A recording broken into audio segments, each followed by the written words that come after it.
జై శ్రీరామ్. మనం ఈరోజు తెలుసుకునే ఐశ్వర్య సూత్రం ఏంటంటే, మనం రోజు కూడా ఎన్నో వస్తువులు కొంటూ ఉంటాం. అది సహజంగా యాంత్రికంగా జరిగిపోతూ ఉంటుంది. కాకపోతే ఆ కొన్న వస్తువుని ఒకసారి మనం బ్లిస్ఫుల్గా మనం తీసుకోవడం, మనం ఆనందంగా దాన్ని మన జీవితంలోకి ఆహ్వానించడం చేసినప్పుడు మన జీవితంలో ఒక గ్రాటిట్యూడు, లేకపోతే డబ్బు పట్ల మనకున్నటువంటి సానుకూలమైనటువంటి ఆ భావాన్ని మనకు పెంచుతుంది. అంటే ఉదాహరణకు మొబైలే కొనుక్కోవడానికి మీ దగ్గర డబ్బులు ఉన్నాయి, డబ్బులు ఇచ్చి మనం మొబైల్ తెచ్చుకున్నాం. ఈ మొబైలు నా జీవితంలో ఒక భాగమైంది. ఇప్పుడు అంటే నేను నా జీవితంలోకి అది ప్రవేశించింది. అంటే ఈ మొబైలు తయారీ వెనక ఎంత పెద్ద ఫ్యాక్టరీ, ఎంత పెద్ద బిజినెస్ యూనిట్ ఉంటుంది, ఎన్ని వందల కోట్ల ఫ్యాక్టరీ లోంచి ఇది తయారై వచ్చింది. ఇది నా కోసం యూనిక్గా తయారై వచ్చింది కదా, నాకు సేవ అందించడం కోసం ఇది నా దగ్గరకు వచ్చింది కదా. కాబట్టి ఐఎమ్ వెరీ హ్యాపీ. నా జీవితంలో నా చుట్టూ నాకు ఎంతమంది ఎన్ని వస్తువులు నాకు సేవ చేస్తున్నాయి.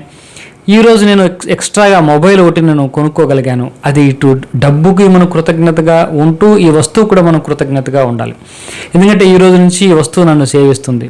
ఇదే చిన్న వస్తువు మనము చిన్న చాక్లెట్ కొనుక్కున్న, ఆ చాక్లెట్ రూపాయి కావచ్చు, కానీ ఆ చాక్లెట్ తయారైనటువంటి ఒక బిజినెస్ ఉంది కదా, ఆ బిజినెస్ కొన్ని కోట్ల వ్యాపారం చేసేటటువంటి బిజినెస్. అటువంటి బిజినెస్ యూనిట్లో తయారైనటువంటి చిన్న చాక్లెట్ ఈరోజు నేను తీసుకున్నాను, నేను దాన్ని ఆస్వాదిస్తున్నాను.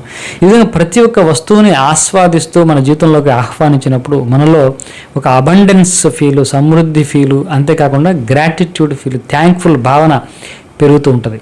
కాబట్టి ఈ యొక్క ఐశ్వర్య సూత్రాలన్నీ కూడా ఇది మనం చేసుకుంటూ ఉంటే, మనం ఇలా విధంగా మనం పాటిస్తూ ఉంటే మనకు తెలియకనే డబ్బు పట్ల, లేకుంటే జీవితం పట్ల ఒక పాజిటివిటీ రావడము, ఒక సమృద్ధి భావన రావడం, ఒక అబండెన్స్ ఫీల్ రావడం ఉంటుంది.